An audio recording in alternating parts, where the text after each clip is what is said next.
Hello and welcome to another WNEP Sports Spotlight. I am Newswatch 16 Sports Director Steve Lloyd.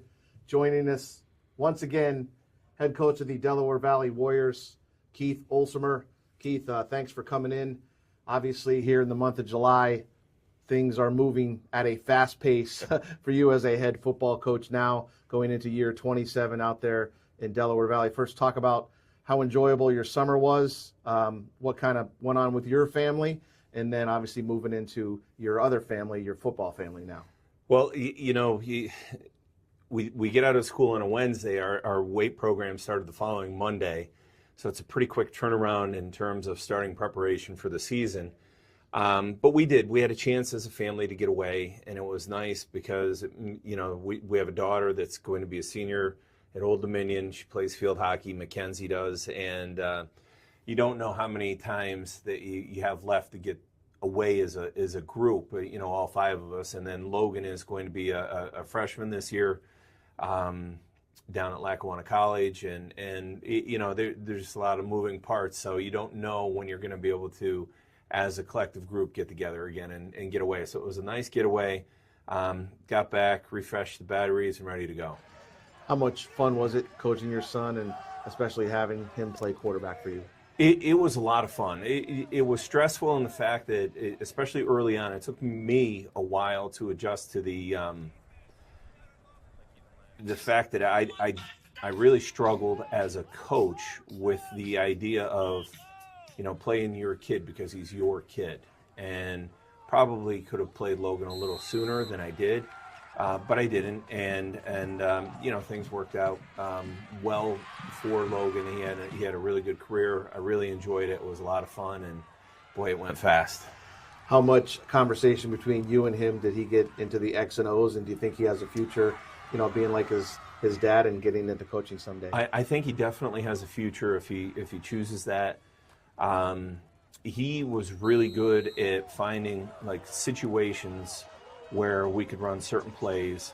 He knew his personnel. I think that was the biggest thing. He knew his personnel, and he knew what certain guys on the team could do for us, and he knew our opponents because he watched so much film on them, and he knew what plays we could run, when we could run them in key moments of games, and leaned heavily on that. And that's a veteran guy. Now Logan's been with us since Logan was 5. He's been on our sideline in our locker room, listening to Brian Shore and the Matt Cavalleros and Zach Cilias of the world, and really has been around to, just kind of soak it all up. So he had a little bit of knowledge going into it, and he expanded it, and will probably be a pretty good coach someday.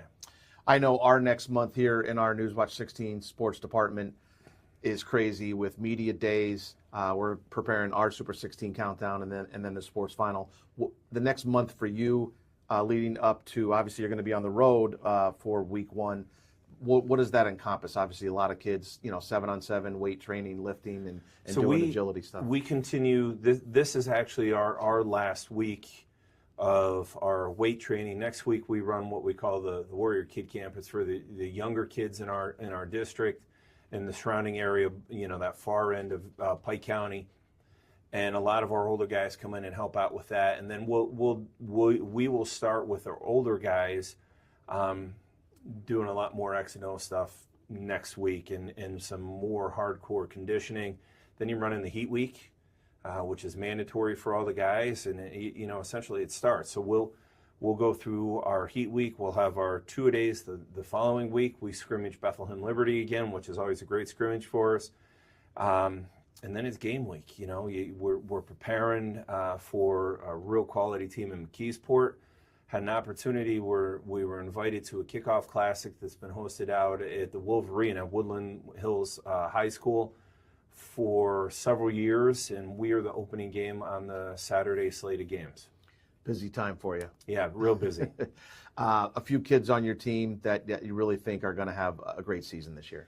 Well, Mikey usually, had a great season last year as a junior, ran for over 1,500 yards, was really the spearhead of our running attack last year. And a lot of his success was because the guy in front of him is also back, and that's Justin Estevez. those two guys are a tough duo to deal with in the backfield for us, and they had great junior seasons. We expect those guys to, continue. Trey Newton's back. Trey really kind of jumped onto the scene for us last year. 57 receptions as a freshman. He's a unique athlete, has abilities that very few kids that I've ever coached has or have had. And we expect actually his role to expand. It's funny you say he caught the ball 57 times, and his role will expand. He's just a unique guy that when the ball's in his hands, good things happen. And we returned 2 really good offensive tackles. Josh Ryan and Chris Renna, excited to have those 2 guys back. And need those guys up front. Yeah, you need those guys up front. We'll go as our O-line goes, and that's always how we've been. And 2 very good tight ends returned for us in Tegan Handy and James Dabney. James is a unique talent at the position. He had 21 receptions last year as a sophomore, and expect his role to grow as well. I know as a coach you're really busy, so you probably don't get to see all the teams in the conference, but I think top to bottom, stacked once again. Obviously, teams like Scranton Prep and Coach Gallagher and what they're doing at Valley View. Coach Wanitz is now up at Honesdale, so resurrection maybe hopefully of that program. And then you look at what Coach Armstrong is doing at Riverside and Coach Jervis at Trail, teams that are state ranked. I mean, there's a lot of great football coaches and a lot of great players in the Lackawanna Football Conference. I think like District 2 football, especially the smaller classifications, those guys do a great job. Steve every year has a good team. Sometimes he has great teams, and they make the run to the state finals. Right. Harry was a touchdown away, from that game. Those guys do a great job year in and year out. You could even include Wyoming area in with some of those, like the 3A type schools when they're down with the 3As. Right. I think it gets a little bit tougher when you start getting into the 5 and the 6As and sometimes even the 4As, because after you win 1, maybe 2 state games, you run into a parochial out of the Philadelphia area, and we just don't have the same resources that they have. All right, stick around more with head coach Keith Olsommer. When we come back, we'll talk about the team at North Pocono that he played on back in 1991. Stay with us with more of the WNEP Sports Spotlight.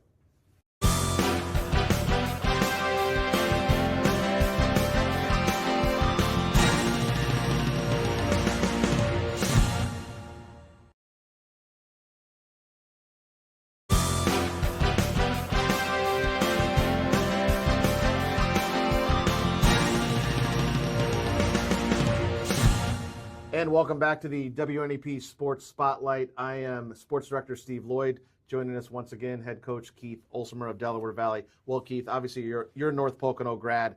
Got to go back to 1991, the undefeated team, number 1 in the state, 12-0 that season.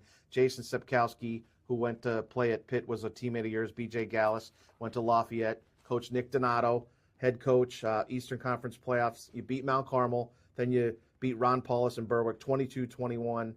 You caught the pass from Gallus, and then Ryan McGee ran it in, the game-winning 2-point conversion for the Trojans. I guess take me back to the play on the touchdown catch for you.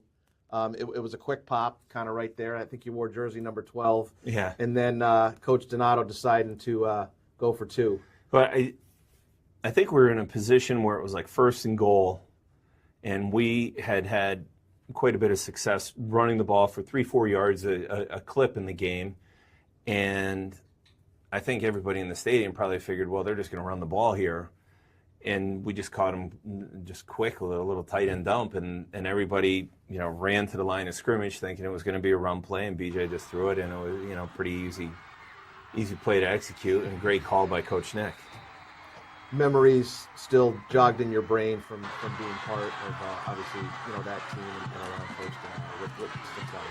Well, I think how well prepared we were as football players. Like Coach Donato and his staff did an unbelievable job. There were multiple games where we would go out on the field and we already knew what the other team was going to do. Whether it was when we'd line up on defense, if they line up in this set, this is what they're going to run. We knew that, and we had really smart linebackers, and one of them was Mark Jackett, and Mark used to yell out what the play was going to be. And we knew what the play was going to be, or we would come up to the line of scrimmage on offense, and you'd see a defense, and you knew where the stunt was going to take place, and you could really catch people. I just think one of the things that I really learned from Coach Donato was, how well prepared your kids need to be going into a game. And boy, I never felt like I got into a game and I came off to the sideline and was like, well, geez, I didn't expect that. We were always so well prepared that even when we were throwing a curveball, we knew what to do. We knew how to react,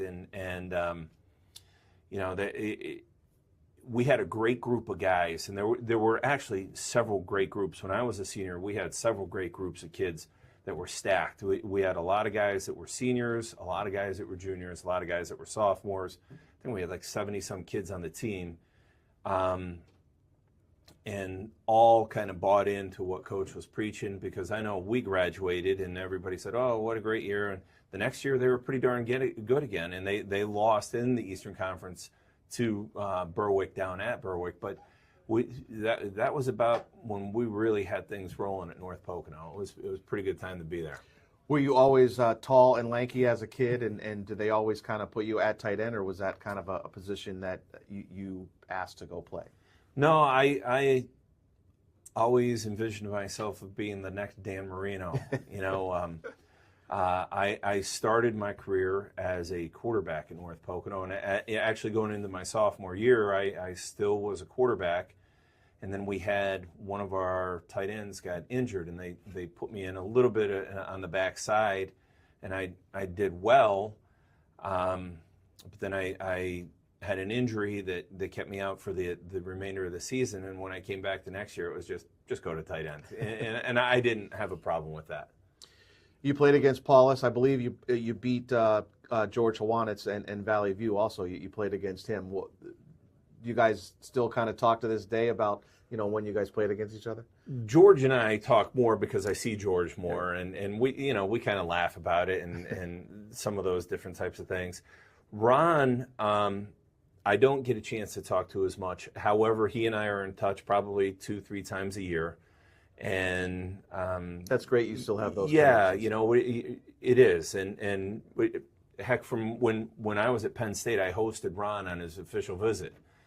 So we have a little bit of a relationship outside of just playing against one another, and have stayed in touch through his coaching and now administrative positions out at Notre Dame. But yeah, it's good to keep in touch with those guys.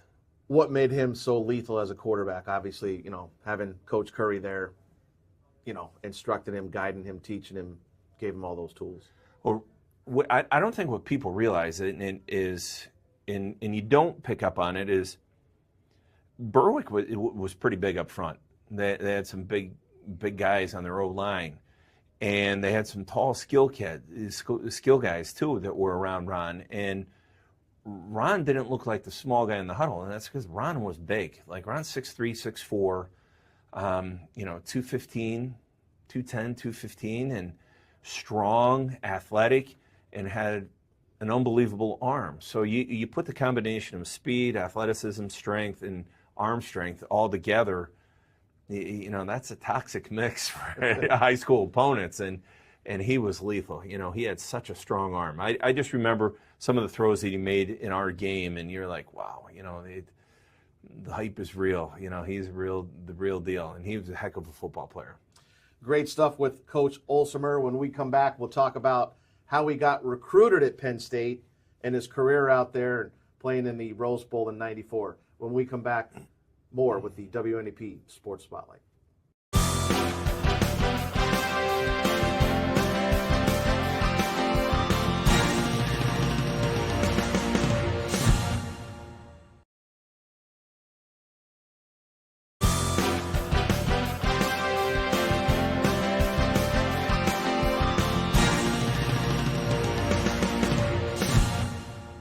All right, welcome back to the WNEP Sports Spotlight. Coach Olsommer. Now we're going to get into his days at Penn State.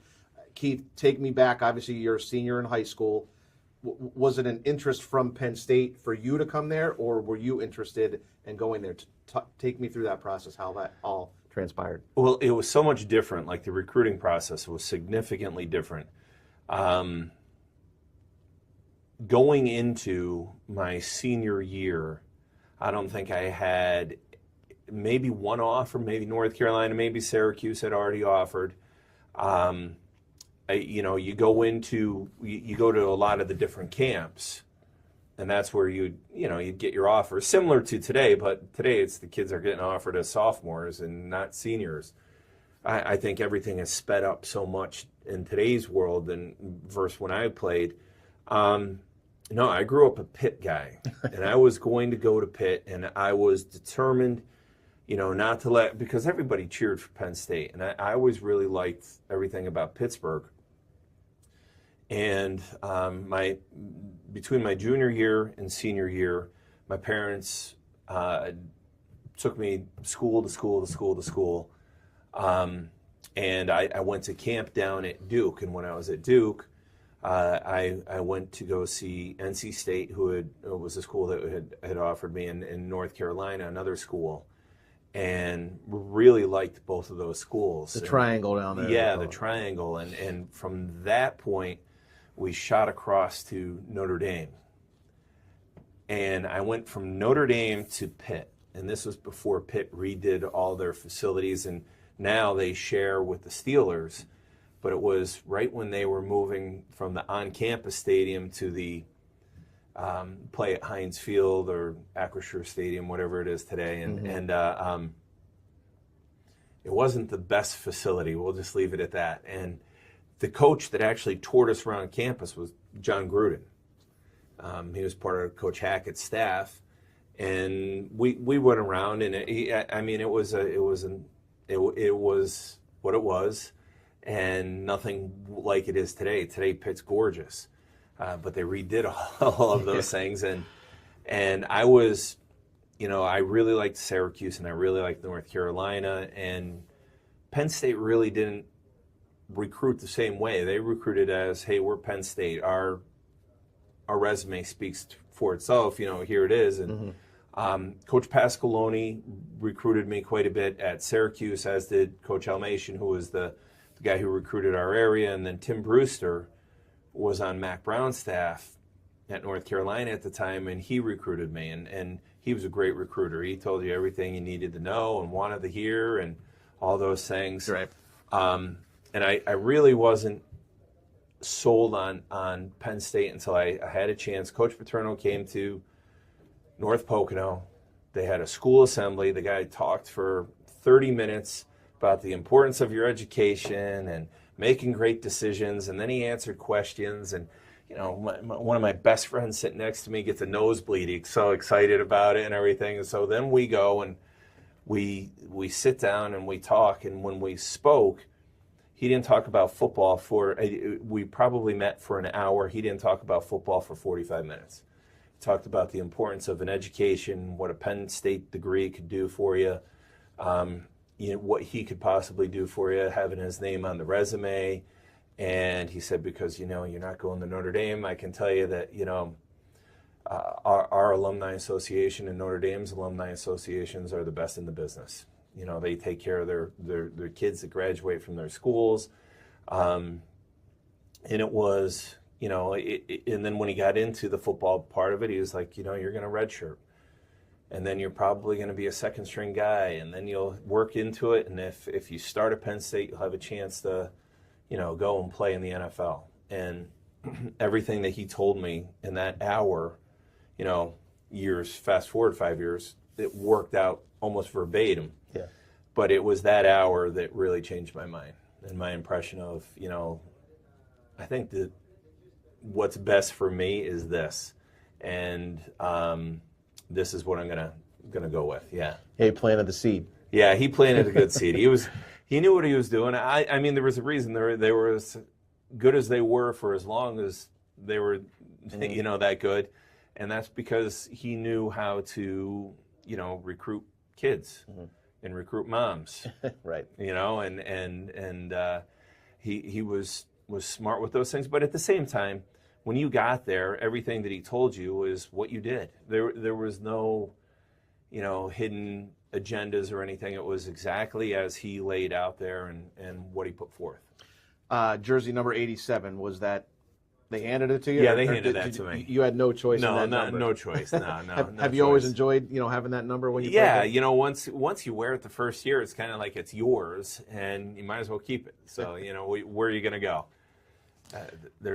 Everybody else already has the other numbers taken care of. So, Keith, you start in 93, 10-2 record for the Nittany Lions, 8th in the final AP poll. Jopa, the head coach. That was kind of the start of Kerry Collins and Kajina before 94. Was there something that you could kind of see the magic in them that season before you got to 94? I think the last few games of that season really solidified what we were going to be all about. We went up to Michigan State, which was the last game, and it was when getting a Florida bowl game was still a big deal, and everybody wanted to go and play in Florida. It's when making a bowl meant something. Today it's these guys sit out and everything. It's crazy for me to think that, because these guys are still trying to improve their draft stock playing in bowl games against other elite kids. So it was a big deal, and there was a really horrific ice storm up in Michigan, in Lansing, the night before. And I just remember we came out and we were flat, and they jumped all over us. And in the second half, I want to say we were down big. So they opened up the playbook, and Kerry was awesome, and Bobby Ingram was awesome. And all of those receivers that were coming back the following year started to really step up and make some plays, and we came back and won that. And because we won that, we jump into the Citrus Bowl, where we play Heath Schuler. And we blew out Tennessee. And that was, on the back of Kajana and on the back of Kerry. That was the start of something That special. was the start. Like, those two games, I thought, really jump-started us into the 94 season, where those guys just ripped it up. And then obviously 94 was magical. 12-0 that season, second in the final AP poll. Nebraska got the number one. You win 38-20 in the Rose Bowl. Collins, obviously the quarterback. Freddie Scott, you got Bobby Ingram you talked about, and then Brad Scioli on that defensive line. To go 12-0, perfect season. Kind of compare that to 91 at North Pocono. Again, there you are, kind of right in the middle of it. Yeah, there are special things that take place. You don't go undefeated very often. And to have a chance to do that twice in a playing career is something special. We've never done it at Delaware Valley. We've never gone a complete season undefeated. We did one out of 27 seasons. Once we were able to run the table in the regular season. So it's something that's pretty special and pretty unique. And those memories will never be taken away from you. And those the moments that you go through, the tough moments. I always say that there's something about football that is completely different than any other sport. It's just the moments that you share in the locker room, whether it's practice locker room or game time, and the adjustments and what's going on, and then the moments that you share in the huddle during those games and those tight games. It's pretty cool stuff. And then you wrap up 95 and 96, where Wally Richardson is the quarterback and you're still at tight end. And then you bring in Curtis Enos. Not the same results, but still 13th in the final AP poll in 95 and 7th. So, 4 outstanding years for you out there. You get your degree, you graduate, and, football is in your future. But then finally, you get into coaching. Making that decision, you look back on that 30-minute speech from Coach Paterno, and this is the net effect of all that. Yeah, you listen to what Coach said, and like I said, everything kind of worked out or exactly as he had said. You go through all those things, you graduate with your degree. I had a really brief stint with the Baltimore Ravens. I signed as an undrafted free agent and decided, what, I think I want to put my degree to use. And I came home and immediately started to get in applications, and thank goodness a lot of schools were hiring at the time, and ended up at Delaware Valley. And obviously coming up on 200 wins. I know you don't know the current number, but you're hoping to reach that milestone in your career at some point. How special is that going to be for you? If you I think considering where we started, to say that we had won like 200 games over a certain span, that's something that's pretty nice. All right, stick around more with Coach Olsommer. When we come back, we'll talk about the current Penn State football team. Some have them possibly being number one in the country in some of the preseason polls. More with Coach Olsommer here on the WNEP Sports Spotlight. Stay with us.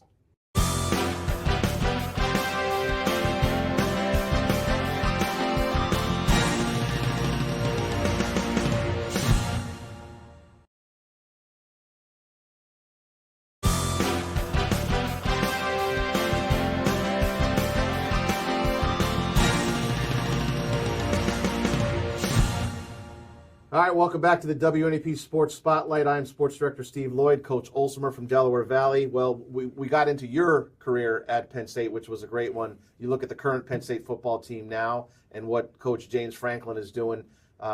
They are loaded once again on offense, that offensive line, the two running backs coming back, quarterback Drew Aller, and Coach Knowles comes in from Ohio State, and he's got some dudes on defense. There's a reason they're going to be probably in that top 1, 2, or 3 in different polls. You must like what they have going on out there. Yeah, Coach Franklin's done a great job. You know, everybody always would ask, you know, how come they're not getting better sooner? And they did early on have some great recruiting classes, but they were all the skill guys. And to compete in the Big Ten, you need the big guys. You need the guys up front. And they were getting them on the defensive side. It just took a while to develop and get a bunch of those really good offensive linemen together, because you can't do it with 5. You can't do it with 6 or 7. You need like 10 of those guys ready to go. And they're to that point now. And you know, from this point forward, you know, you probably only need a skill guy here, a skill guy there, a quarterback every other year. You can't afford all these guys in the NIL world that they live in now. But if you can get those linemen, you're always going to be competitive. And they're the guys that you can hang your hat on, because they're going to go out and get after it every game for you. I think they've done an unbelievable job. And now seeing the program go from where it was, go through what it went through, to where it is now under Coach Franklin, and the renovation project going on with the stadium. And, you know, it's pretty exciting stuff. I think sometimes he gets a bad rap for not, quote unquote, you know, winning the big one. But you look at having a Saquon Barkley there and a Micah Parsons. I believe if those guys stay, not their full 4 years, he may have had a couple national titles by now. He probably does. Yeah, he probably does. But one of the things that I really like about Coach is he's best interest of the kids. And he gets those kids out and into the NFL, and they're making, you know, millions upon millions of dollars, and sets them up for financial success and everything for their future.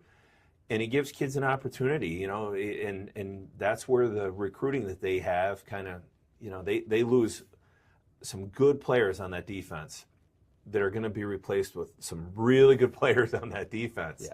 And I think one thing that goes unmentioned is he does a great job hiring coaches.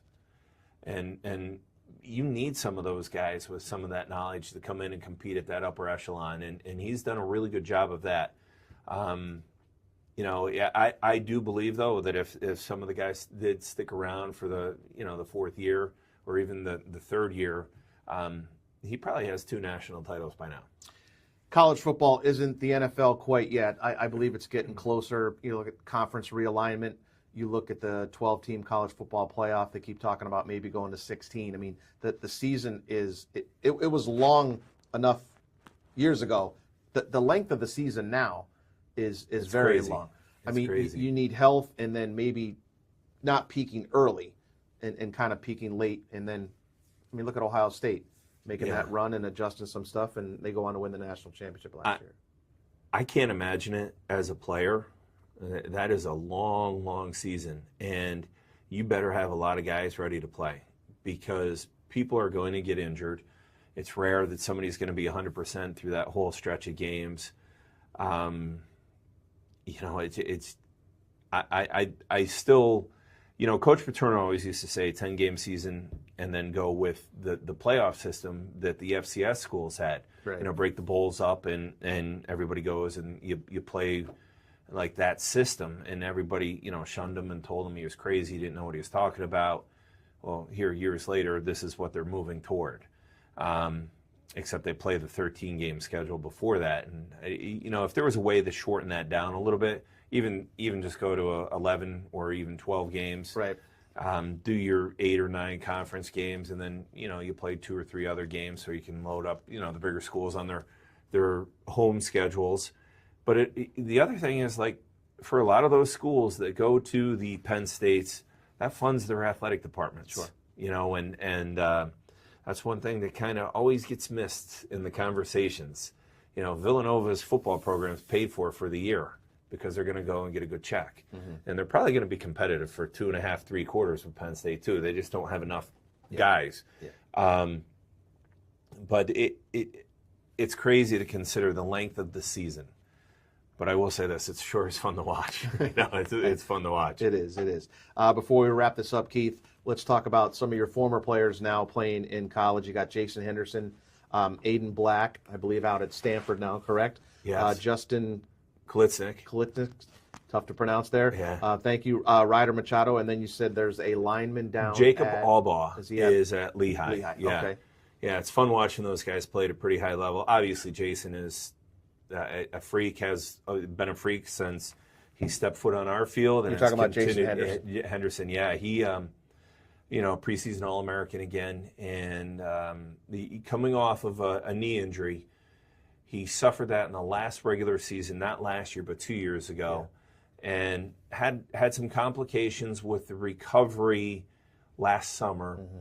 Gave it a shot in their first game and just didn't feel right. And they shut him down, and he was lucky he had his red shirt. He redshirted and fully participated in spring ball, had a great summer. He's ready to go. And joining him down there is another one of our guys, Justin Klitschnick. And 2 really good linebackers that are in a really good spot for themselves. As far as Aiden, Aiden loves Stanford. I guess it would be hard not to if you're, smart enough to get into that place and really enjoys the opportunity that he has. We'll probably see extended time this year compared to, last year as his first year. And Jacob is fighting for, playing time at Lehigh. And we saw what Lehigh did last year. It's completely, those guys have done a tremendous job with that program and revitalized it, and it's back on top of the Patriot League, which by the day is becoming a more difficult conference with the additions of William and Mary, Villanova. Those schools are going to make things a little bit more difficult, but it's a great football conference. It really is. And Richmond joined. So you added 3 great academic institutions, but 3 really good football schools. Then we have Ryder. And Ryder will... I think he will be finishing up this year down at Lackawanna. He redshirted last year. I'm excited to see what Ryder can do because Ryder is a unique talent and has a lot of ability, and somebody's going to find themselves one heck of a safety in that deal. Keith, you've always had a lot of kids go from Delaware Valley to Lackawanna College, a powerhouse JUCO program that Coach Duda has put together over the years. They just announced they're going to be in the preliminary phase of joining the Pennsylvania State Athletic Conference on the east side. I mean, I don't know how much longer I'm going to be here or how long you're going to be around, but 10 years from down the road when they're a PSAC football member with Shippensburg and Bloomsburg and East Stroudsburg and Kutztown, does that open the window for more players from Delaware Valley to play locally and play at Lackawanna? Possibly. I mean, we're 40 minutes from ESU, and they never recruit our guys. So, they've recruited a handful. I shouldn't say that. They've recruited 1 or 2 of our guys over the years, but they don't recruit our school that heavily. Now, Lackawanna has recruited our kids a lot more when they were JUCO schools. So, Shippensburg recruits our guys quite a bit. Bloomsburg does. I think moving forward, it absolutely opens an opportunity for a lot of our local kids to stay home and participate in a really good football program.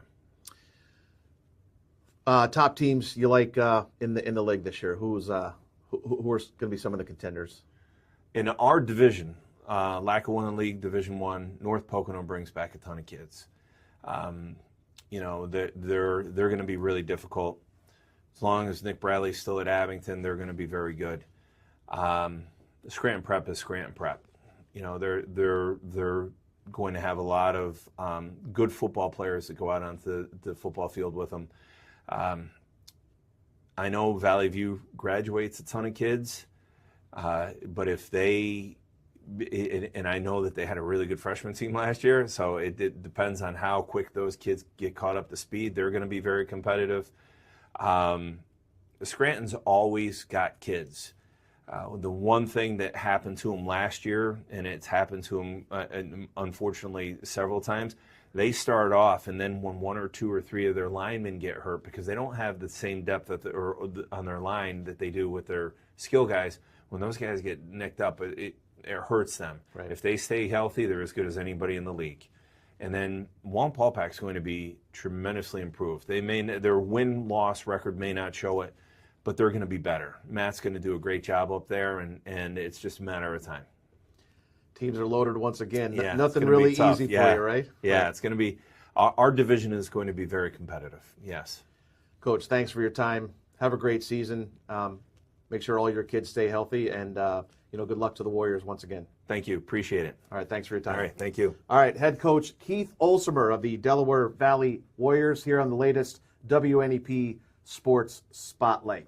Thanks for joining us, and get out there and make it a great day. See you later.